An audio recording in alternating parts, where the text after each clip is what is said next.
Welcome back, everybody, to the A Little Less Fear podcast, the Dr. Lino Show. I would love to welcome today Tim Bowie. Tim Bowie had his first transcendental meditation experience at the age of 13. Since then, he's been a disciple under the greatest Buddhist masters of our time. He's been initiated under the Dalai Lama and other top-tier cultivators of the world and has been trained in foundational up through the highest yogic tantras. He's a flow state coach, which focuses on helping purpose-driven high performers excel. He uses evidence-backed methodologies to facilitate alignment to client vision and goals to make them easily attainable, eliminating burnout and procrastination and imbalance. Welcome to the A Little Less Fear podcast, Tim. Thank you for having me. And that was a really powerful intro. Wow. Hey, it's your the power. energy This you is put your into light. that. This is your light and your power. I'm just feeling your energy here. Thanks so much Yeah. for being on the show. This is a motivational podcast, and I'm interested in knowing your journey to where you are at today. What brought you to this incredible journey? I think it was undeniable. My birthday is my social security number. No, I'm just kidding. My birthday is 8888. And so I've always, for some weird reason, taken significance in that. And I think in my culture, 8 is a really lucky number. It's a sideways infinity and it just means abundance. And I thought that was just a really beautiful way to come into this world as I look back. And I've always just taken significance in the Did you say stars. 8888? Yeah. Oh, I see that number a lot. Whenever I see 888, I'm like, what does this mean? What does this mean? So, and I have seen the infinity, but go on. This is fascinating. Yeah. So I just have this connection with, astrology, the Chinese zodiac, and, my birthday. And I look at all the houses that I'm in, and it's just a very interesting combination of things. And for me, I think as long as I can remember, it's always been a quest for significance. Recently, it's slightly shifted, but it's always been a quest for historical significance. And I think part of that is like this foundation that my parents set up for me, I think, in spirituality, because they are also Buddhist. I didn't really, it wasn't my path, it was just something that was kind of just there. But later on, as I studied all the religions, I basically minored in religions and philosophy. And so on that explorative journey, I decided to study Buddhism under some really ridiculously amazing people. And honestly, I think it's chosen me. Long story short, it's chosen me and I'm just living it. That's really the simple of it. Yeah. I have a question about that. How did you know it chose you? Were you pushed to it? Did you feel a pull to it? Was it more of an intuition, or was it a longing? It was many of those things. It was definitely a longing for something more. Since having a transcendental experience since I was such a young age, I think one of the things that it left me with was questions about why did life feel so disconnected from my transcendent experience? Why was this experience so complete and so full, yet when I returned, it was just a mere like atoms of what I had experienced, not just in the 5 senses or the 6 senses, but really just in the totality of the experience in relationship with people. Like I had in this moment a relationship with everything and anything and all at once. And then here it's like very separate. I'm me, you're you, we have our opinions, and like it's just a very limited experience. And so that leads to the other part, which is like that made me deeply curious about, well, what is the nature of reality? Why I'm here? What's the nature of life? And then, because my parents had books on Buddhism, I remember one, it was just talking about how Buddhism is not just a teaching, it's not just a lifestyle, it's not just a philosophy, it's like the Dharma is all encompassing. And then it talked about attachment and all these things. And at the age that I think it was like 8 or 9 when I read this book, I was like, okay, so attachments are bad. I'm just going to be completely unattached to everything. If this plate breaks, I'm not attached to it. Yeah. And so like that was kind of how I raised myself growing up. I mean, my parents weren't perfect, for sure. Very, very, very, very, very far from that. But I think just having these sort of eye-opening experiences led me to not be able to take an easy path or look back on what life could have been like, because I was kind of just thrust into it. I basically I mean, we'll get into the story of what happened and how that transcendental first experience happened, but I didn't really ask for it. It just happened on its own. Yeah, tell us about it. So you were 13 years old and it was a transcendental meditation experience. How did that happen? And what happened? Yeah, so literally I just Googled how to meditate. I was like 12-ish, and I don't know why. I don't know but You were just called to do it. yeah, and so I Googled it, and then it taught me this style called Zazen meditation. And it's a Zen Buddhist style I'm sorry, what was it meditation. called? Zazen meditation. Oh, Dazen meditation. Yeah, and so essentially you're just breathing and counting breaths. And then Okay. it gets simpler and simpler. And for me in this meditation, after like maybe the second or third time that I tried it, I went to this point where, so I'll describe to you the meditation. You just breathe in through your nose and then out through your mouth, and then you count. That's one breath. And then as you progress to 10, you just reset back to one. And then when you get sort of automatic with it, then you challenge yourself to the next level, which is in, out, that's one. And then you go to 10 and then you reset. So it's sort of a self-corrective mechanism, because when you go past 10, you know you weren't fully focused. You weren't really there. And what's interesting is the relationship between the breath and the presence. And what happened for me was I realized that my consciousness became literally just the breath because of how focused I was. And it was just all of my consciousness was just focused on the feeling of the breath and it entering and exiting. And little by little, I started breathing less and less and less. And it was just a little bit in and a little bit out. And then slowly it was almost even. And then slowly I just felt like I stopped breathing. Like I just didn't need to breathe anymore. And I had this, as soon as that happened for, I don't know how long it happened for, but I just stopped breathing. As soon as I felt sort of that I didn't need to breathe anymore, I went into this completely other world. Everything was completely black. No matter if I opened my eyes or not, it was just black. And I just felt like everything had become one. I was everything, and everything was me, and there was no separation between any of these things. It's And incredible. Did you feel scared at all during that moment? no, because I was at so much peace with the non-breathing thing that I was just like, oh, like it just feels like I'm so centered and so grounded in just in my body, in my breath. And Mhm. so when I transitioned to that state, I was already in a very peaceful state. And so in this state, I was like, I have all these questions. What's happening? Like, what's life about? Yeah. And you know, like, why was I born to my parents? And just why am I Asian? Like, well, just all these questions. And as soon as I had these questions, I had an answer. And as soon as I had more questions, I had an answer, until there was a point where there was just no point in asking questions, because it was just, and they weren't like really descriptive 10-page, essays with structure or anything. It was just really simple, just like, of course, this is why, type of answers. Like, Uh-huh. it's really simple, like you chose this, type of thing. And I was like,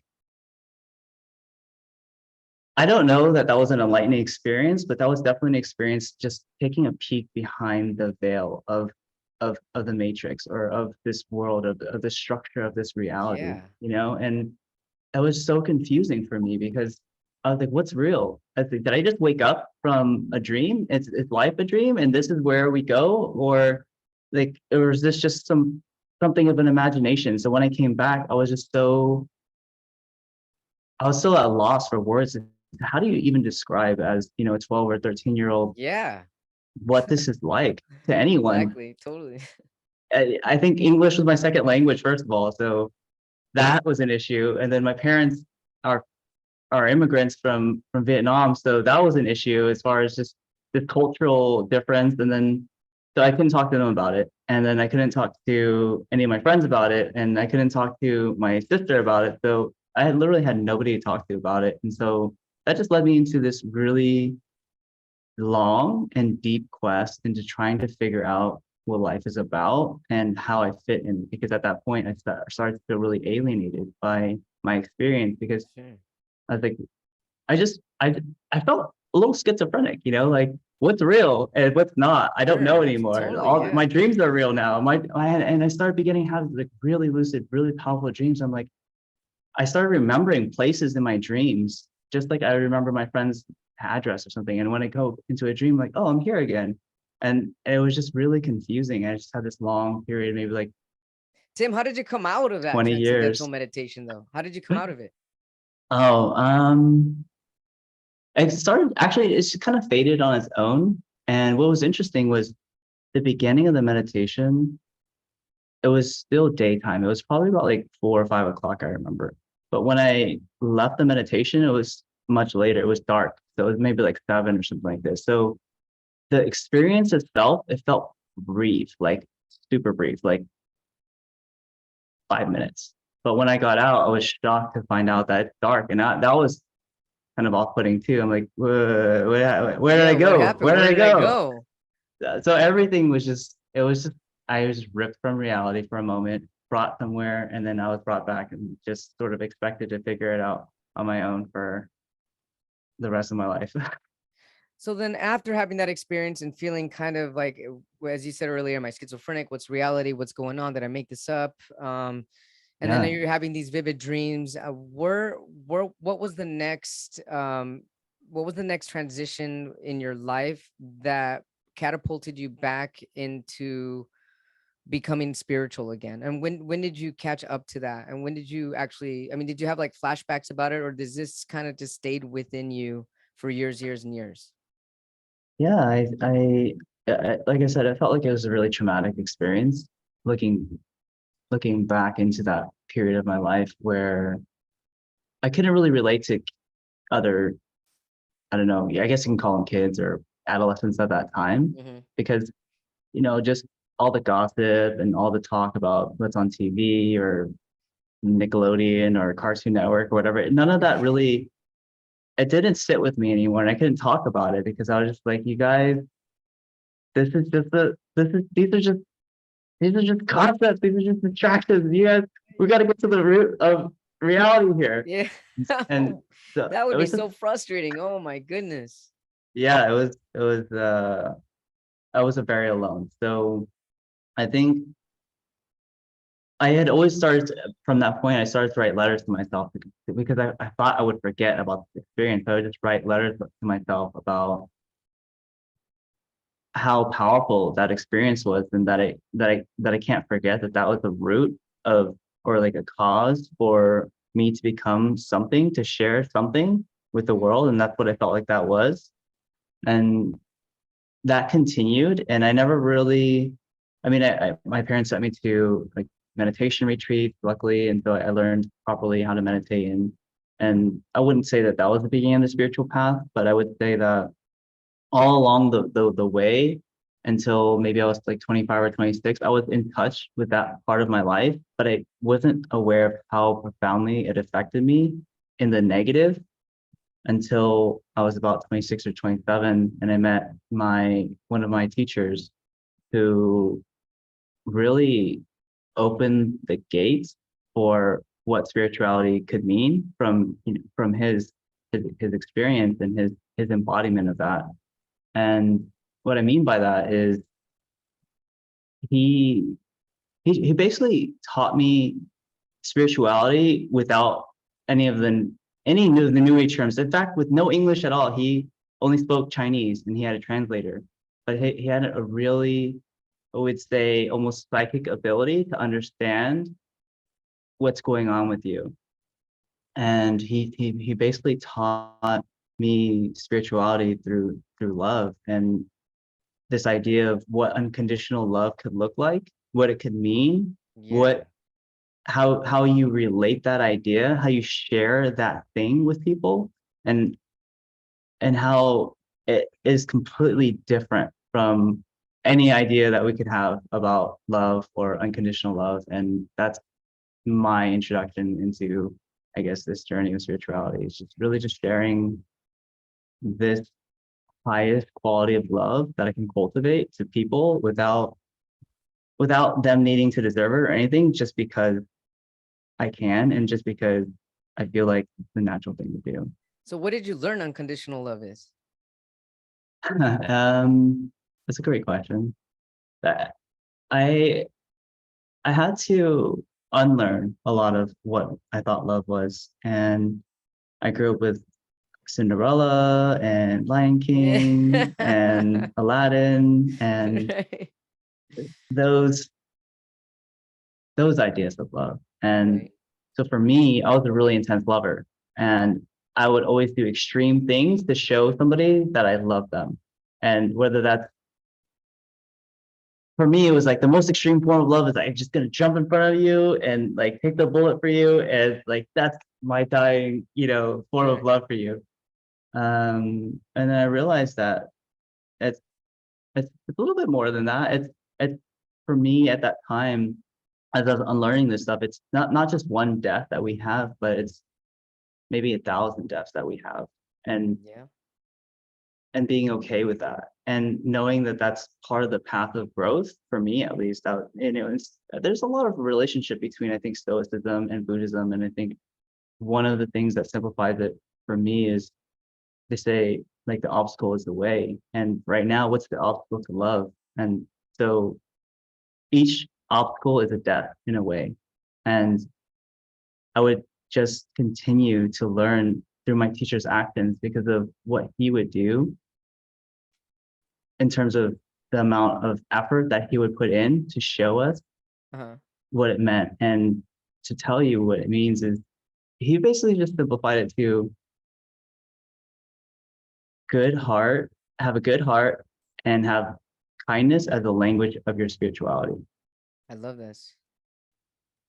And so it starts from there. And then it starts from, okay, so what does it mean to be kind? And then he taught us what generosity is. It's not just, just giving freely, but it's really like, how do you think about, how do you consider, how do you create the conditions where somebody can easily and accept and receive your generosity? Yeah. And what is the form of that generosity? Well, that's dependent on the person, right? So like there's a level-based generosity, and then there's maybe a community-based generosity, and then there's like a world-based generosity, right? And so like there's different ways of like, how do I fit my constitution or my personality or what I have the means for into a way of kindness, into a way where somebody can receive it and they can receive it easily and effortlessly, not feel guilty, not say, oh no, I'm okay, yeah, that's so great, but that's okay, or just it's like undetectably just slip it in and Yeah. allow them to just receive that as something beautiful and transformative.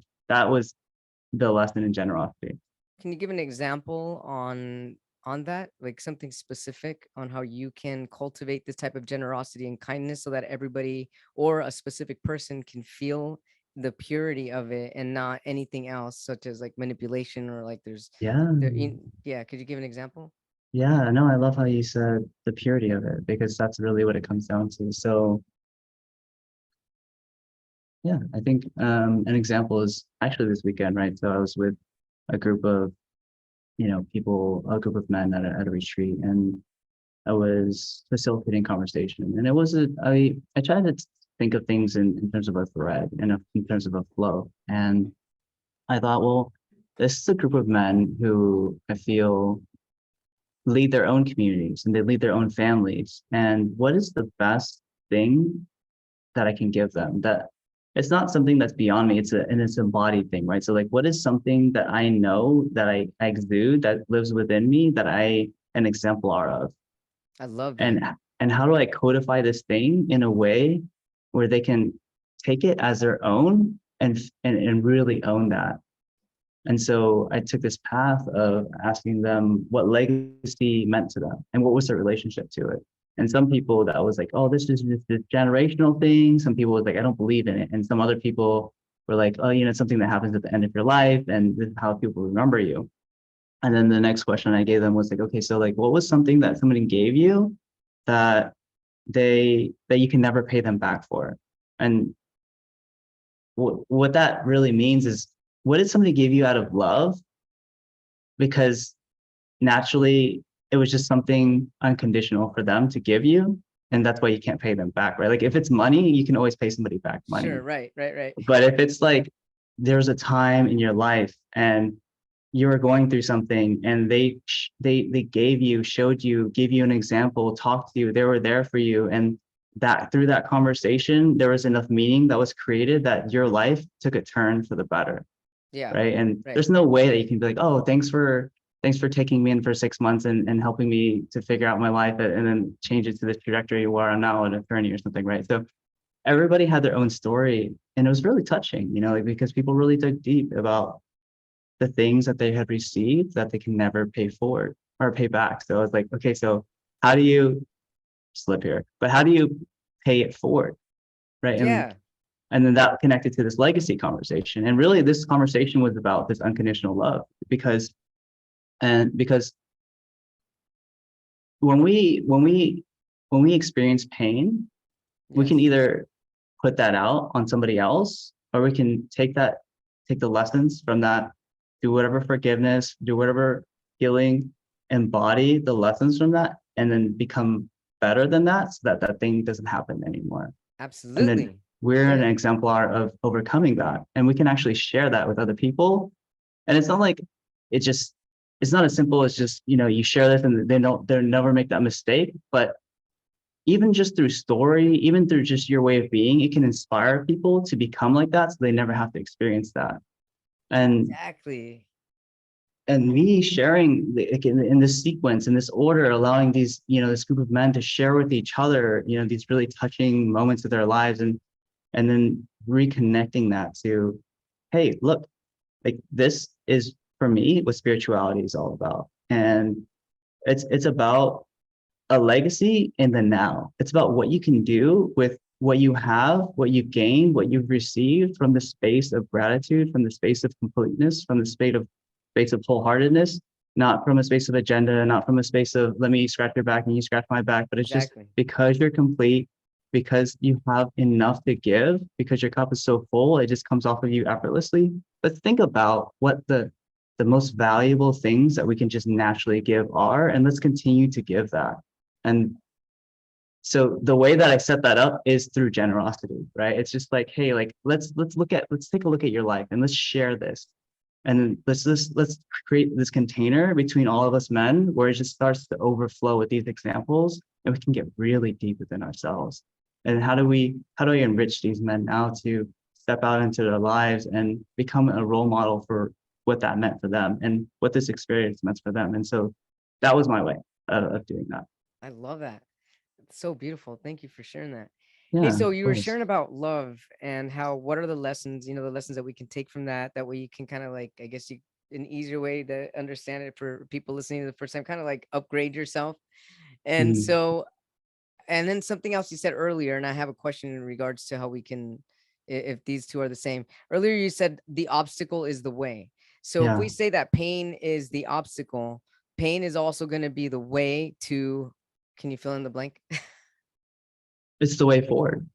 It's the Because if way you forward. avoid the pain, Yeah. it'll just always be there. If you look away, if you imagine the hero's journey and it's about slaying this dragon, and I guess the hero's journey is about this story of completion, of becoming more than maybe what you were sheltered Uh, to be in your life, and then taking that back.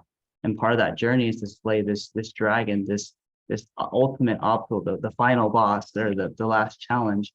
And so if you look away from the dragon, it's only going to get stronger. And I think this is why I'm not a clinical psychologist or anything, that's all but right. but if you have this dragon and you look away from it, I would imagine that the anxiety that you have about this dragon coming and burning down your town just Yeah, grows because you're not doing anything about it. But at least if you're doing some training, you're getting a little stronger, you're reading books on how to slay dragons or whatever that is, sure. then one day when that dragon comes, you're ready for it. Or if you're proactive, maybe you'll go out and you'll get a group of people or whatever, and you'll go do a quest and you'll go take care of the dragon. Uh-huh. And then you'll come back with that experience, with that wisdom, with those victories inside of your heart, and bring that back to the people and bring that back to inspire the children and the other men and the women in that community. And that's the whole journey of this beautiful becoming of a hero. And so I think when we're fearful of pain, I think that's natural. And I think it's also where if if that pain, if that sequence of events is so scary. There's probably a reason for that. And Mhm. the way to overcome that, the way to learn from that, the way to become better, and honestly, the way to not have to deal with it ever again Yeah. is to go in the direction of the pain So if you go in the direction of the pain or and the you fear. or the fear, yeah, the fear of the pain, you're building momentum of courage. And in the light of courage, there's love. That is what I'm feeling right now as we're talking about this. Behind the feelings of courage is a push coming from inner love, correct? Yeah. Yeah. You definitely can't do without that. So then once you have the courage to face the fear and face the pain, rather than hushing it down and storing it away and suppressing it, we're able to then open up doors to other possibilities and kind of plow through, slaying the dragon in a loving way. I guess slaying doesn't sound like a loving thing to do, No, but kind yeah, of that's, ridding, yeah, I don't really like the sound of that. Kind we of can ridding the banish it. dragon back to where it's supposed to be Yeah. and allowing peace, I guess welcoming peace. Is that a good way to understand it? Yeah. Um, I think if we use a different terminology instead of slaying, yeah, you're really just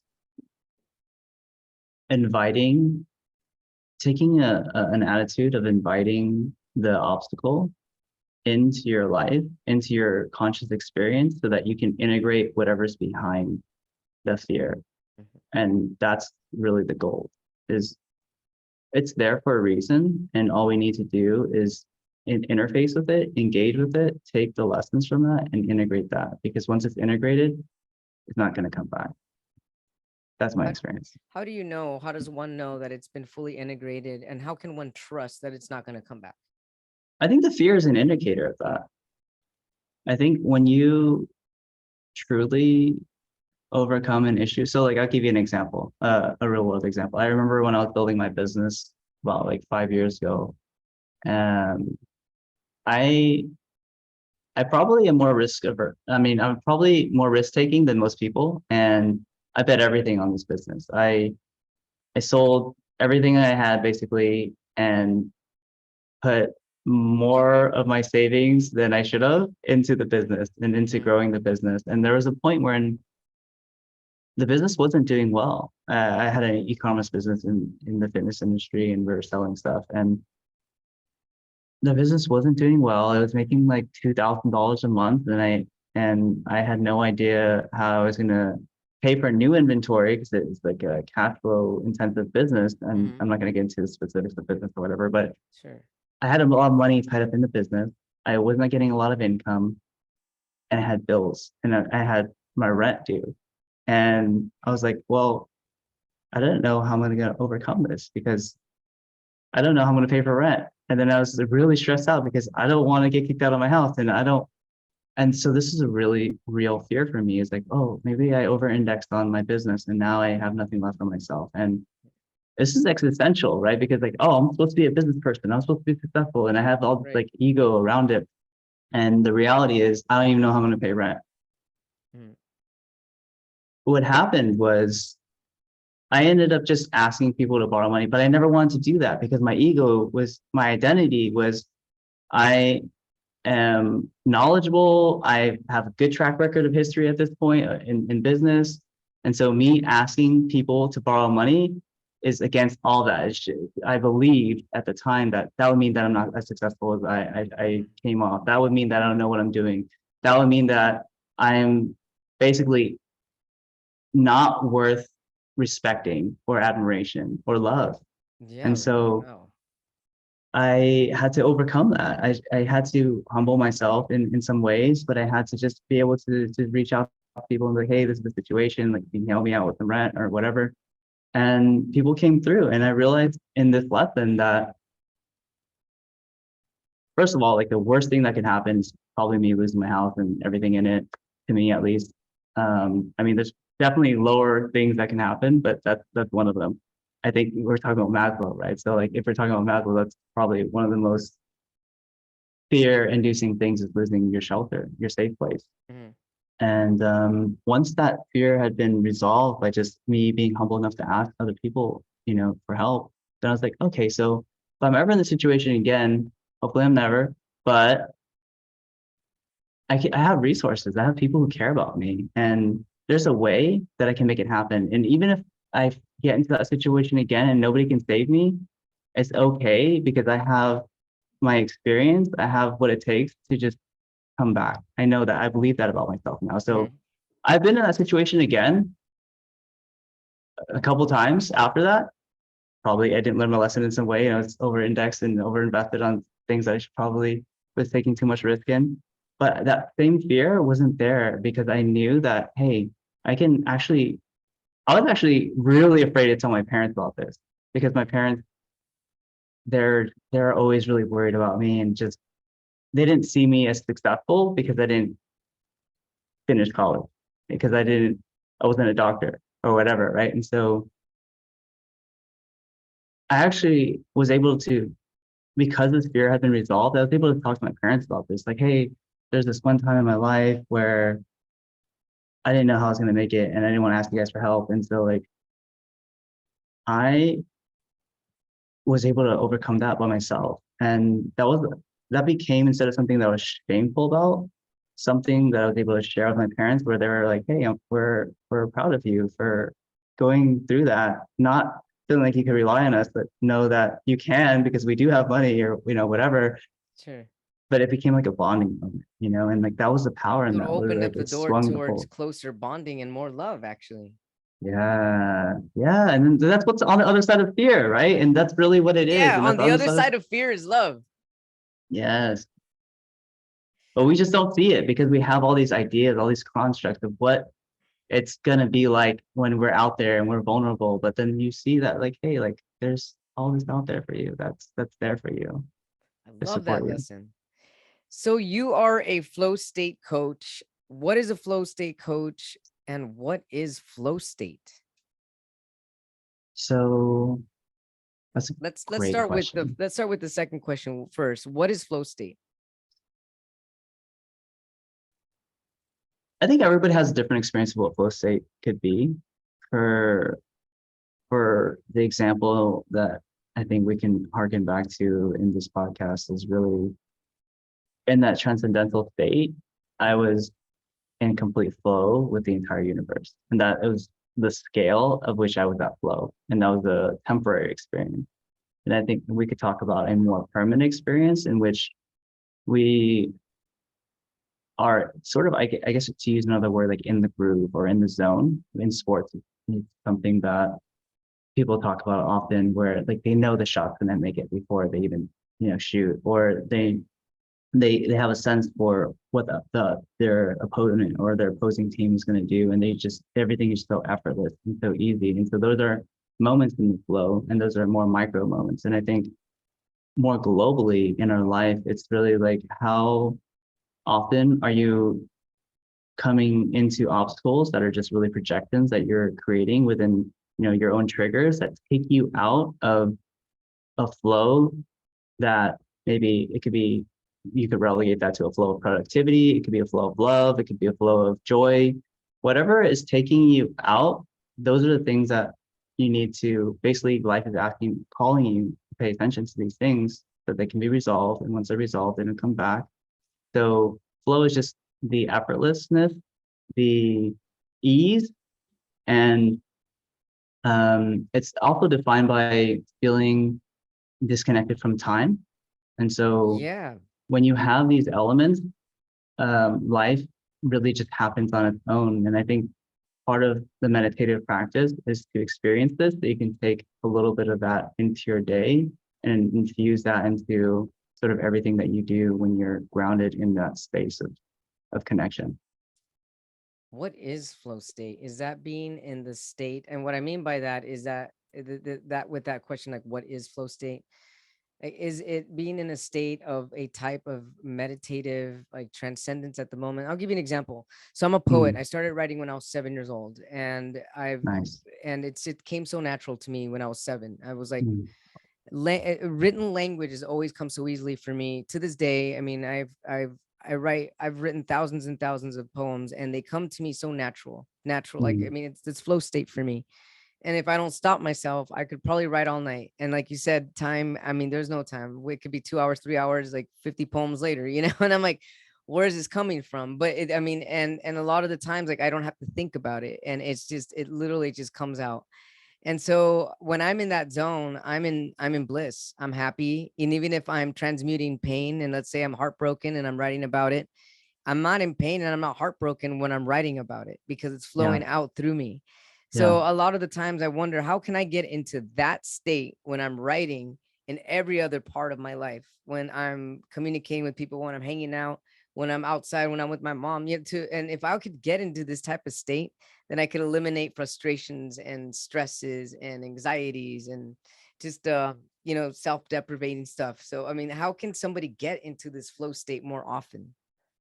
Yeah, I think when you have a goal, it's also important to identify the anti-goals. And Did you say you when know, you like, have a goal, it's important to identify the anti-goals? yeah, I've never heard it like that. What? you have to. Anti-goals? What's an anti-goal? So in Buddhism, they talk about enlightenment, right? And so they talk about maybe joy, and they talk about maybe pain or suffering. So pain or suffering is probably the anti-goal, and the goal Okay, is gotcha. so yeah, you're starting to identify what you don't want, and Okay. that's okay. Like some people say, well, you're just giving that more attention, more power. Well, it's okay because you can actually look at, well, what are the relationships that I have with this thing? What are the causes? What are the conditions in which this thing happens? Can I minimize that? What are my things that I can do? Because if you can negate the things that you don't want, then that'll leave way more room for the things that you actually do want. And that's Right. kind of like the first, rule that I learned from Buddhism. So I think, you can use that situationally in terms of like productivity, really just like, okay, what is my intention for this 90-minute session, or 1 hour session, or whatever? Okay, what are some things that are my anti-goals? What are likely to distract me? Maybe it's my thoughts about my ex-girlfriend. Maybe it's my being on Instagram. Maybe it's, whatever those things are, Sure. commit to not doing those things. And then like what is like a way that allows you to get into the rhythm? Maybe it's like listening to good music. Maybe it's doing some breathing, whatever that is. Like find out what that free routine is Yeah. and keep it the same every time, and that'll allow your mind to really set in a groove for you to just really just slide into that space. And so whether that's just getting up and dancing or doing breath work or whatever that is, you commit to doing that thing as a trigger for flow. And then you can condition yourself to have triggers for flow. And then you can take those triggers and you can apply them to other things. Maybe you apply that to working out now. Maybe you apply that to basketball, or maybe you apply that to before you're going to have a tough conversation with your partner or with your parents. And like, you're like, I'm just going to go in flow and just going to just try to infuse flow into my life, so I can transfer this skill that I've been developing in the container of poetry or in the container of productivity. I'm going to start infusing into other areas of my life. I love that. Yeah. That's Yeah. amazing, and it makes sense. I mean, let's say that I'm listening to, because it's my favorite genre of music, and if I'm gonna have a serious conversation, I don't know, with my mother, hypothetically, and if rather than getting serious and listening to serious stuff, get back into that flow of love, joy, and that's what I'm gonna cultivate within the conversation. Yes, yes, because it has to come from you. It has to come from you. Like if there's fear, that's going to come from you too, right? And whatever we're projecting, it didn't exist until we projected it. And so if we can generate that energy, that condition, that space, and that we have an idea of how we want it to end, then great. We can match those two things up, and that will allow us the best conditions for that final event that we want to arise. And not only that, we're affecting like the environment around us with the energy, the juju that we're bringing into it. And so Yeah, it can become even more than what we imagined. Or yeah, so you said something awesome. You said nothing exists until you projected it. What do you mean by that? that's another tenet in Buddhism. So it's like this idea of dependent origination. We call like there's a Zen koan. It says form is emptiness and emptiness is form. And so what that means is, if you look at the five elements, or if you look at, yeah, let's just say if you look at the five elements, or even look at, I don't know, in physics sense, I don't know, there's so many ways that I can describe this, but let me just pick one. Okay, so everything in nature has a ground that it sits on. So if you look at a tree has roots, and then those roots, they sit in the soil, and that soil sits on something else in it. and it continues and it continues and it continues. And basically everything sits on something. And what is that something? It's at the end of the day, that's space, right? We can go into physics now and we say, it is said that, you know, inside of an atom is 99% space. So everything, although no matter how solid it appears, it's really, it sits on emptiness. And another example is we can use linguistics, and we can say that this chair behind me has four, a chair is defined by something with four legs. So what happens if I like just chop off one of the legs? Is it no longer a chair, or is it a chair? Is it dependent on that definition, or is it dependent on something else? And so it's like, all these things are just concepts, but they have to sit on something. And we need these things to be like operational. We need these things to communicate.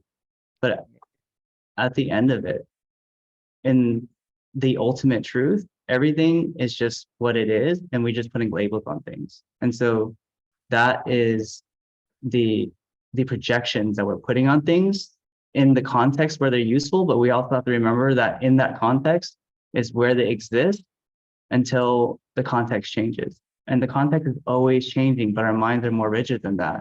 And so we're thinking, you know, mom, like you're the same way I was when I was 20, and you're just like this woman who's like really overbearing and really controlling, and you're always worried about me. But like, as long as we create a space for that to happen, then she, as our acting partner, is going to act that way. And so when we start to remove those things, then she's not going to act that way. And so like, there's just this interdependence that we have in this space of play that we have as these avatars in this, you know, game of life or reality, where it takes two to tango. And so the better you get at tangoing, the better it's going to make your partner, and vice versa. Hey, so if everything is space and we put labels onto it and nothing exists until you project it, how is energy? What is energy in this case? Is it also empty space? Yeah, I mean, we can look at this from a conversation in quantum physics, right? So there's something called the duality of a particle. So particle can either be, what we could say, energy can either be a particle or it can be a wave. And so, well, which one is it? And so that's why through this experiment, this foundational experiment was born, this idea of quantum physics. And so that basically says that, well, it's both. It just depends on what's happening, what's the context at that time. So that creates this duality in relationship between the subject and the object. And this is where they said, well, it depends on what the observer is expecting. That creates the end result. Okay. And so it can be both, and it's also one or the other. Sorry, what was your question again, more specifically? So I'm just wondering, how does energy exist within space if everything, if we put labels to everything and inherently everything is space and energy is alive? How is energy alive within the space of nothingness? Energy is alive within the space of nothingness. Energy to me is a delta. So like, if you think about how, this is a good example actually. So if you're walking on the beach and you feel the wind, you ask the question, well, where's the wind coming from? Well, it's coming from, I don't know, the sky, I guess, right? And it's like, well, where does it start and where does it end? Well, I don't know. And you can use this as an example to really look at your emotions too, because like, where do emotions come from? And like, it comes from like the vastness of your mind, like, which is representative of the sky. And in some way, you know, we can use physics to describe like, oh, the wind comes from like, you know, high areas of high pressure going into areas of low pressure, which creates this delta, which creates this wind, right? And yeah, but like, that doesn't really answer like, where does it start and where does it end? And I think, you know, that's where the construct of the mind starts playing games with us to try to quantify things that aren't really quantifiable in that way. Like, I can't tell you like, in this vector of space is where the wind began, and then this is where it ended, because it began way before that. Like, you know, like, how do I trace like the cause of humanity to like, where did the first human come from? And like, you can go back to this chicken or egg problem, right? And it's like, well, it's the continuation of conditions that create the situation itself. And I guess to go zooming back into your question of like, how does energy sit in space? I think I don't want to make this too much about physics or anything, but like energy can't be really created or destroyed, right? It's just recycled. Right. And so like everything that we're doing is creating more energy, more waves, right? I think water and is a really good way of representing energy, because if you look at like a wave, like where does a wave come from? And it's well, it comes from like maybe it comes from this boat that just came by and they created like all this Sure. wake, and then this wake created this wave, and so it, the inside of a system, there's always a certain amount of energy, and it's just being recycled and transmuted. So in a way, we can look at the situation where we're creating poetry, Yes. and we could just say, where's the poetry coming from? Maybe part of Yeah, it's I coming want to from your know. pain. Maybe part of it's coming from your experience. Maybe part of it's coming from your pain. And maybe in some beautiful way, it's turning into words through those expressions that you've taken into your body, into your mind, into your heart, and you're able to transmute through your hand into words and look at and share with other people. Yeah. But like it wouldn't those that poetry wouldn't have existed without those experiences inspiring you in some way to put them together to share with yourself or with other people. So nothingness turns into somethingness when there is feeling attached to it, which feeling is energy, and then we make something out of that based on our own personal experience. We can make some nothing into something. That's the projection. Yeah, totally. I That's it. love that. Because like that, a projection is an interpretation, right? It's a filter of interpretation, right? So if you have these experiences when you're, I don't know, 10 or 12 and they're, your formative years of 6 or whatever, and you're like, okay, when these people are doing this with each other, they're probably fighting, Yeah. right? And it's like, but maybe like in this culture, like doing this like a way of showing you're excited and you're happy to see them or something, right? And so maybe you just projected it out there and that doesn't exist except for you and you. And now you're like, oh, I feel so scared. I feel so much fear, right? And so like things are empty until we try to interpret them. And that's what I mean by emptiness. It's another way of looking at emptiness is like the interpretation is what gives it meaning, but that interpretation is entirely subjective based on our personal experiences, based on our culture, based on how we we're raised, based on our filters for how we look at reality. And the process of meditation for me has been removing those filters so I can see things as they are and I can live life without expectations of how things should be, or because those expectations are also what set up disappointment, that set up pain, and they sort of pigeonhole us into a certain experience of life that it should be like this. And if it's not like this, then I feel bad, I feel guilt, I feel shame, or whatever. And we're really opening up more degrees of freedom, more degrees of ways of being that allow us to have a stable and clear and sharp mind that allows for the space of unconditional love to come out. Because if you're feeling, attacked, if you're feeling shame, if you're feeling fear, it's very hard to be in a vulnerable state, right? We're going to be more like tight. We're going to be in our fight or flight, right? So it's like, how do we open Yeah. up more degrees of expression, more ways of being, so that we can be in all types of situations and not feel triggered by them and not feel triggered to see things a certain way more than what they I are. love this. I feel like I can continue to ask you questions and questions on this, but I there's just so much. I could just talk about this forever. It really opens me up and it just keeps me fired up. I love it. So you are a flow state coach and you focus on helping people, purpose driven, high performers excel. How do you do this?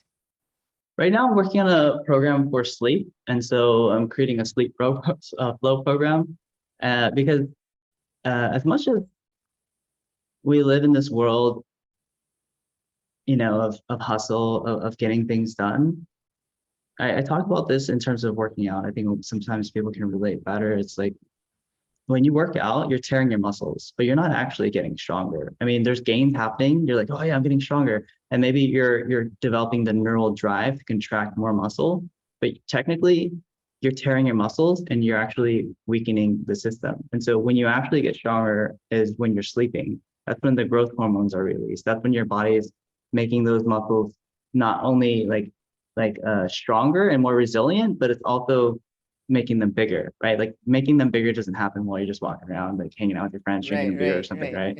right? And so that's also when all your sex hormones, your testosterone, your estrogen, like having your sleep in order sets the ground for the foundation of your energy, your productivity, your mood, how you show up in your relationships, how you show up in your work, how you feel in your body from moment to moment. And so I felt like flow is such a big, vast thing that you're asking about energy and all this stuff. And it's like that's how big it is. It's like we can turn it into like a micro 90-second, 90-minute practice, and you can turn that into how you can transmit that and transfer that into all aspects of your life. But I wanted to make it in a way that's very digestible and very singular in its approach to help people. Let's get into a sleep flow. So let's trigger your body to learn that it's time to sleep. So that when it's time to sleep, it takes you 15 minutes or less to shut down. You get a like really beautiful 90-minute REM cycles. You sleep for 8 hours, you sleep like a baby. You wake up, you're not tired, and you can just go into your day and have a beautiful day. So that's like the first part of flow that I'm developing right now. And it's going to build out into other aspects of health so that I think it's more relatable in a very physical sense. It's more appeal. I think I like a higher appeal in terms of um, allowing people to engage with a sense of flow by removing the spirituality. And if they want to, like there will be a path of ascension. But I think the most easy and basic thing is just to take care of our body. I think the first way that we can learn love in any form is through ourselves and self-love, self-care. And so I think there's a really beautiful relationship between that and what we do in our in our work life or our careers. So is 8 hours what we should be getting every night? Everybody's different. It's really personal. I think ideal is 8 hours, to be honest, especially if you're physically active. Definitely you need time for your muscles to develop and time for your fat to burn, because that happens while you're sleeping as well. So, but everybody's highly individual. So it could be, I think, ideally anywhere between 6 and 8 hours. There's been a lot of studies that are conflicting, but it's just within that range would be optimal. It's really fascinating about how sleep definitely heals the body. I recently just about 3 years ago, I was diagnosed with two different sleep apneas, which means that I stopped Mm. breathing two different ways. Oh my goodness. Obstructive, I know it's called obstructive sleep apnea and centralized sleep apnea. So once the obstruction happens, I stop, then the brain comes in, the second sleep apnea, and goes into this like flight and fight panic mode. It's like, oh my God, you're not Mhm. breathing. Well, let's shut you down even more. And Yeah, so it's like I had two different sleep apneas, and I'm certain that I've had it my whole life, and that's actually what activated my genetic disease and kind of just kept going because I mm, didn't grow, I couldn't gain weight, and I was working out really hard, I couldn't gain muscle. So it's only been a little over 2 years with this machine that I sleep with every night, and now I can do probably a good 5 hours with it on. And ever since then, lo and behold, I'm sleeping and I'm thriving now. On the disease is on remission, and I just have more clarity. My meditations are clear. so Everything is beautiful. more clear.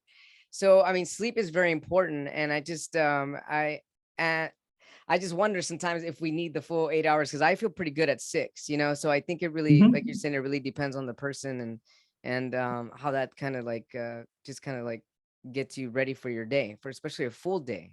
Yeah, it also depends on how much light we experience too, because if you take out, I don't know, like the last 200 years of modern technology that takes out the light bulb, which means that the sun really was the sort of all powerful being that told us when to go to sleep and when to wake up. Because Yeah, when the sun comes right. up and it's like warm and it's hot or whatever, it's like okay, like it's like this is not right. And so like that was what was natural, and we've moved away from that, which is okay. I don't really have a stance on that, right? Because everything's empty.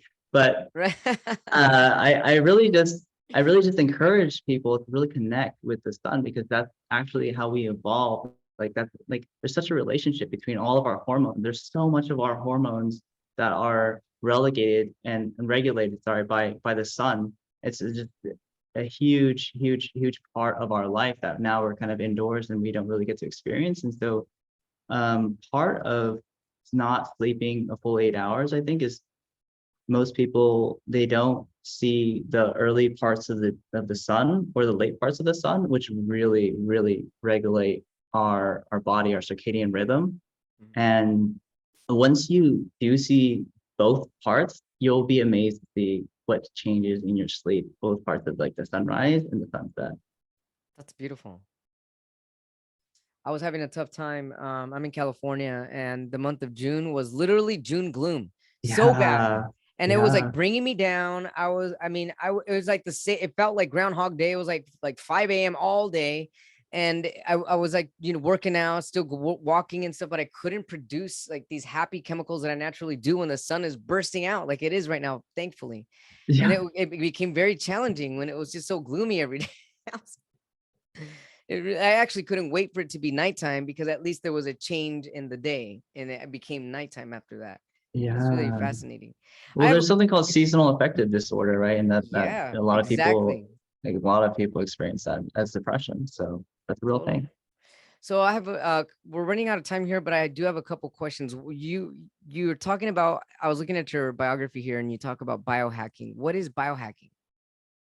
Yeah, it's an art and a science of affecting your physiology and optimizing it using both supplementation or protocols and practices to get the outcomes that you want, whether that's better sleep, whether that's more muscle, whether that's less fat, whether that's uh, fixing your vision without using corrective surgery, whether that's um, it could be anything really. So it's really just like, how do you affect your health using using um, the body of evidence that's out there, using the research, using supplementations, using foods, um, to improve your quality of life to the fullest. And that's really been central to me, because not like you, I don't have a really extensive history in the hospital, but I did lose my gallbladder when I was 6, and that really stunted my growth, because